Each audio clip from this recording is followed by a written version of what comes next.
امام علی علیہ السلام گناہ اور اس کی سزا کے بارے میں بتا رہے تھے کہ اللہ نے گناہوں کی سزا کو مقرر کیا ہے۔ کسی نے پوچھا، یا علی، کس گناہ کی کیا سزا ہے؟ امام علی علیہ السلام نے فرمایا، جس گناہ سے عمر کم ہوتی ہے وہ ماں سے بدسلوکی ہے، اور جس گناہ سے انسان پر لعنت ہوتی ہے وہ جھوٹ بولنا ہے، اور جس گناہ سے دنیا میں پکڑ ہوتی ہے وہ ظلم کرنا ہے، اور جس گناہ سے رزق تنگ ہوتا ہے وہ زنا کرنا ہے، اور جس گناہ پر انسان کے اعمال کھل جاتے ہیں وہ نشہ کرنا ہے، اور جس گناہ سے پوری انسانیت تباہ ہوتی ہے وہ قتل کرنا ہے، جس گناہ سے نعمتیں چھن جاتی ہیں وہ تکبر کرنا ہے، جس گناہ سے دعائیں قبول نہیں ہوتی وہ حرام کی کمائی کھانا ہے، اور جس گناہ سے اللہ ناراض ہوتا ہے وہ ماں باپ کی نافرمانی کرنا ہے۔ یاد رکھنا،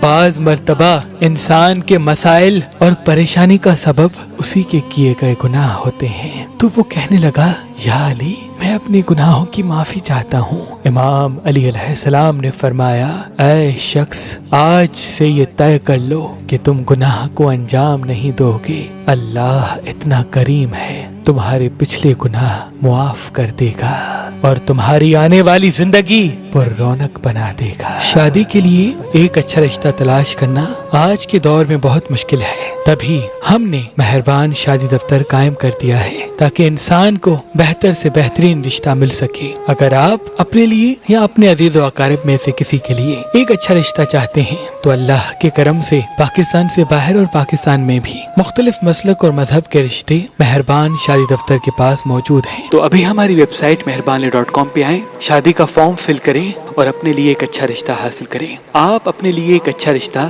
ہماری اپلیکیشن مہربان علی جو گوگل پلے اسٹور اور آئی فون ایپ اسٹور پہ موجود ہے ان سے بھی حاصل کر سکتے ہیں۔ مزید معلومات کے لیے ہمارے نمبر پہ کال کریں۔ اللہ آپ کو سلامت رکھے۔